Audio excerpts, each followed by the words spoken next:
We made it to the main event. We're in the Super Bowl. It felt like there were many times over the course of just even the past 2 weeks that we were not going to get here. And yet, after a 34-31 victory against the Lions, a historic comeback, which, by the way, 2 sacks from Bosa, greatly appreciated. We are now in the Super Bowl against the Chiefs once more. One thing I will bring up before we hop to this discussion is that when I think towards a comparison against how we fare against the Chiefs, I actually am not looking as far back as 2019. I'm looking at 2022 when we got the brakes beat off of us, 44-23. What's How's that interesting think? about this game is two things. One, it was Christian McCaffrey's first game as a 49er. Second, it was Brock Purdy's first action as a Yep. 49er. So really, this was the first team. Obviously, Brock Purdy did not start the game. Brock Purdy was on mop-up duty. But that was the first time ever that this group had a chance to play the Chiefs. And I will say, even to Brock, I think that experience, even how little it was for him, I believe it was 9 passes, of which Yep. he completed 4. That experience is very valuable to him. So now we move on. We are in the Super Bowl. Obviously, this team has gotten a lot more cohesive. We are very powerful, and even though our playoffs have been a little clunky, the momentum and our strength in our offense was very palpable throughout the whole season. When you look at this matchup, where are our strengths? Where are our weaknesses? How do we get the job done? Our strengths come from our rhythm. And I think the rhythm is based on tempo and the way they attack. And that's why I didn't love how they started these last 2 games, because it felt like they started in low drive and it was like, man, like let's get going out the gate right away, start getting in and out of our offense, a little tempo, get moving, get the blood flowing, get some confidence. Let's move the football. Not, 3 and outs and, 1 yard rushes up the middle, just which is obviously much easier said than done. But I think that one of the strengths, it can also be a weakness, but when they're in rhythm and this team is really kind of feeding off the offense, then I feel like the defense feeds off them. And then it's like the key to complementary football with this team is if the offense is operating as it should. It feels like when the offense isn't operating, feels like it puts the defense at a disadvantage, and then everything kind of goes haywire. But as soon as the offense starts cooking a little bit, it's almost like it gives juice to the whole team. So I think their biggest strength, honestly, is when that offense is in rhythm and when they're hitting, Kyle's hitting, it's really hard to stop them. And I think if we're talking their biggest weakness, though, it has to be how this defense contains the edges right now. I think that's my biggest concern is just how they maintain edge control. And I think, I saw some issues with, Chase Young just shooting inside and then just bouncing right around the outside. And, obviously Cleveland Farrell isn't walking through that door, and he was a super underrated player for the 49ers in regards to run fits and being able to play that role within this defense. So that's I think my biggest concern especially when you got a runner like Isaiah Pacheco, who is quick, fast, and tough, and runs very hard, and you're going up against a pretty solid offensive line.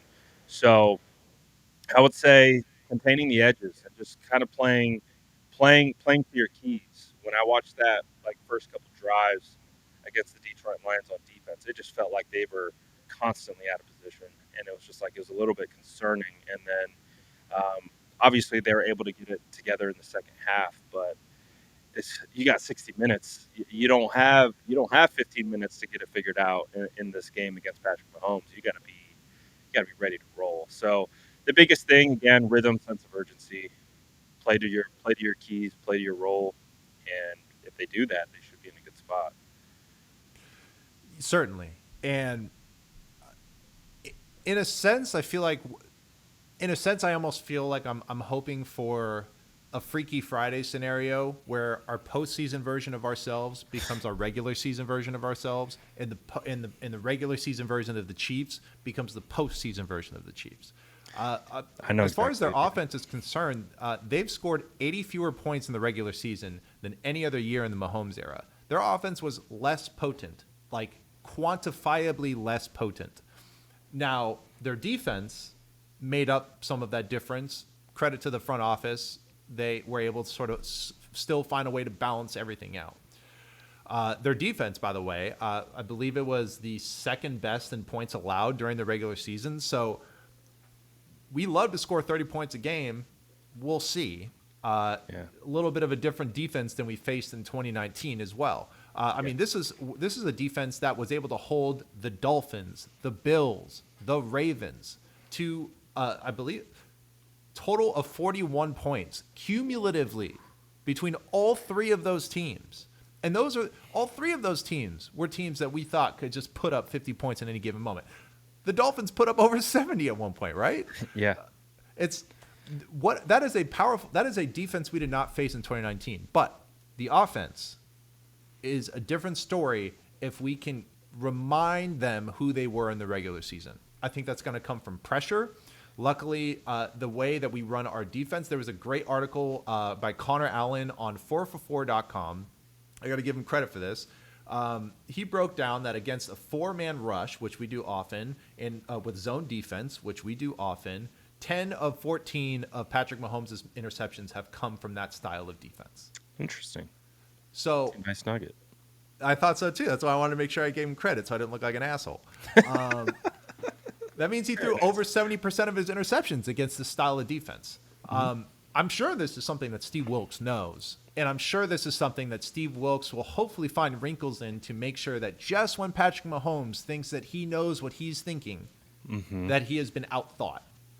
But at the end of the day, what's really going to matter as far as our pass defense is concerned is what we do best, or what we were supposed to always be doing best, which is our defensive line disrupting the whole operation to make things a lot more difficult. Yeah. Because if our four-man rush can make life difficult for him, then we've got a lot of people behind them to make sure that they clean up whatever mess Patrick decides to leave behind, which, to be honest with you, are not a lot of messes. It's probably more magic tricks than messes. So my hope is that we do not let their run offense run amok against us like we have had running backs do for us against us for all the playoffs. 100-yard games over the course of 2 games, which is a drag. But at the same time, I think we are capable. I think if our second half defense can show up, that would be amazing. And I think that if our running game can stay strong, which, by the way, here's another interesting fact. Christian McCaffrey is the only running back who has put up the most rushing yards against the Lions. The only other person against the Lions, regular season, postseason, who put up more than Christian McCaffrey was not even a running back. It was Justin Fields. So Christian McCaffrey proved that even against the toughest run defenses, he can make it work. He is deserving of the rushing title, proving it once again. If he can demonstrate that he can set the pace against the Chiefs, I think that's a big key. Because if there's anyone who needs a little help in a high-pressure situation, and it's not because I don't have faith in him, it's just because young guy first Super Bowl, big nerves, it's Brock Purdy. So Christian McCaffrey setting the tone, our defense, letting Patrick Mahomes, it's not going to be an easy day at the office. These are the things that I think are going to help. And one last point is the Chiefs are excellent at eliminating your wide receiver one. They have proven it time and time again. Your wide receiver one is not safe against the Chiefs anymore. What does this mean? Could be a big Kittle game. Could be a big Debo game. Christian McCaffrey catching passes out of the backfield. I have no doubt that Ayuk can make things happen. He is a phenomenal wide receiver. But phenomenal wide receivers have been neutralized by this defense before. So it is important for us to perhaps diversify where we are distributing the ball. So those are the points that I see. Yeah, and if I was the Chiefs, from the defensive perspective, I'd be trying to take away the middle of the field. I would be trying to plant my linebackers right there to disrupt all the crossing routes, all the deep in breaking routes, and just really try to force the 49ers to beat them to the edges. Because, I mean, I think one of the biggest elements that's going to hurt the Chiefs is Charles Omenihu not playing. Yeah. Charles Omenihu had 11 sacks in 11 games. And when you have Chris Jones and Karlaftis, and you can somehow scheme up Charles Omenihu in one-on-one situations, that's where he thrives. And that is such a huge loss for the Chiefs. And obviously it's a net gain for the 49ers offensive line. But man, the biggest matchup I think is going to be really Colton McKivitz and how much success that these guys can have as an offense, at least in the passing game, because we've seen it before. You mentioned the Chiefs game where both CMC and Brock Purdy played. That was the game where they put Chris Jones out on McGlinchey, and boy, did he have a tough day in the office going up against Chris Jones, because Chris Jones is a menace. He can rush from the interior. You can put him on the edge. He can rush over the tackle. He has so much power and that's really what Colton struggles with. He struggles with a power rush. He struggles with speed to power.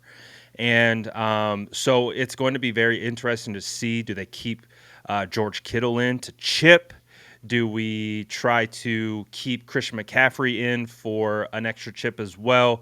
They're going to have to get creative up front, I think. But again, if you can have a good run game and you get into rhythm and you're being able to get 4, 5, 6, 7-yard chunk runs, then you can execute play action. You can do a little bubble screen or tunnel screen to Debo, and then you get into that rhythm and you just start popping chunk runs. You know one's going to bust.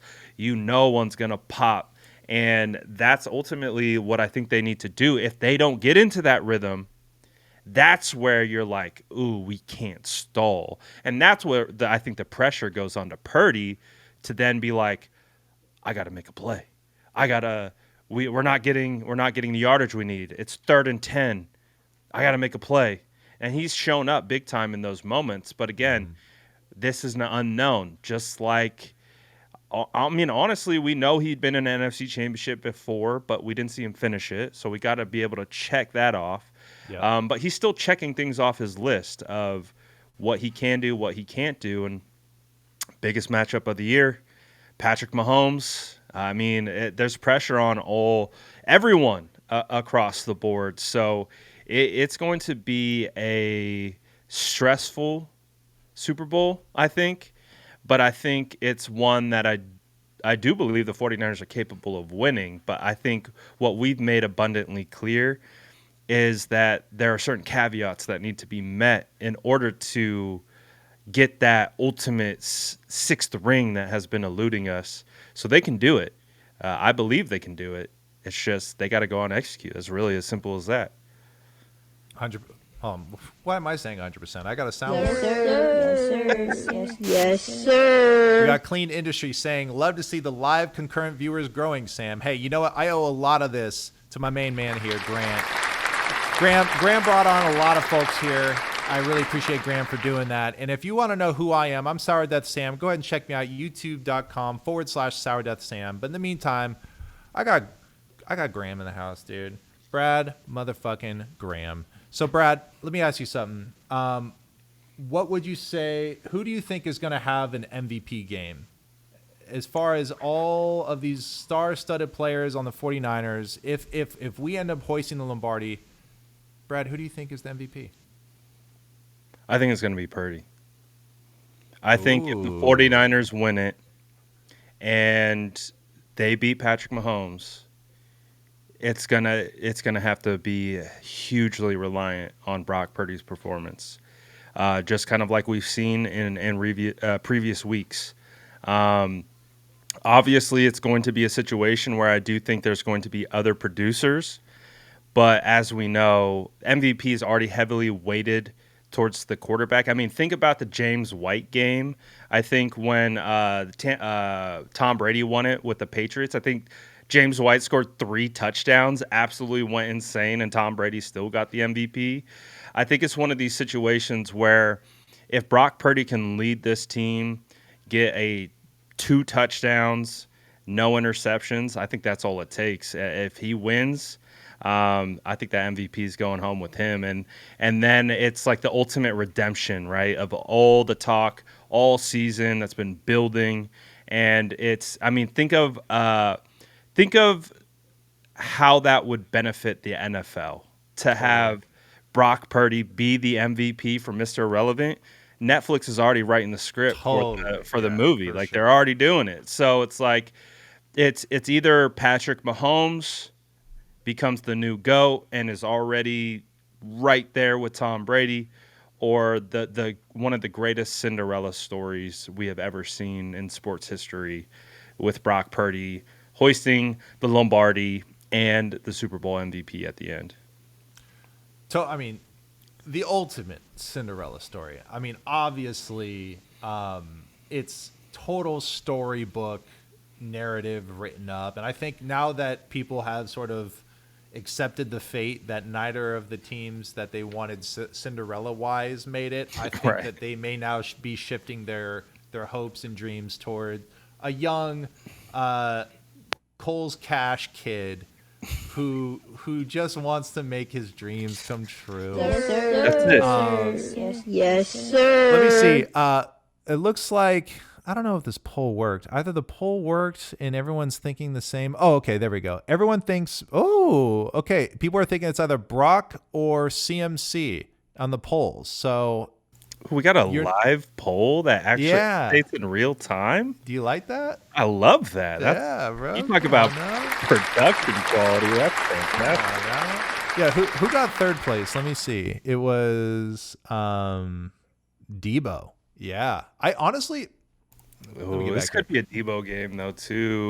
Dude, that's what I was gonna say. First of all, I think I love Purdy winning the MVP. I can very much see that happening. I'm actually gonna give the edge to Christian McCaffrey. I think that's because fair as well. I think this is going to be a game where this robot that we gave a lot of draft picks to acquire. Christian McCaffrey, I think he's going to save Brock Purdy from his nerves so that he can snap into place. And I think while that's happening, he can do a lot of damage. That's just me. I think Christian McCaffrey is going to be the antidote to some of Brock's nerves because he knows he's got a generational running back who can handle a multifaceted workload. But let's not rule out that Debo shines when the lights are bright. He shines very bright. And frankly, so does Kittle. The weird thing about the Super Bowl is that I wouldn't say I'm not scared. I'm going to be a nervous wreck, and anything can go in any direction. I'm already a nervous wreck. But there are some of our most important players are the ones I am least worried about. I think Debo is going to be turned to 11. I think Kittle is going to be turned to 11. Ayuk turned to 11. Bosa stepped up when everyone was like, "Where are your sacks, bro?" He came in with 2. And so He pulled the sack out, didn't he? he pulled the second against a very formidable offensive line, by the way. Yeah, for sure. 100%. So I think it's going to be CMC, but it very well could be Purdy. And frankly, if it's Purdy, there's your answer about generational quarterback, a franchise quarterback.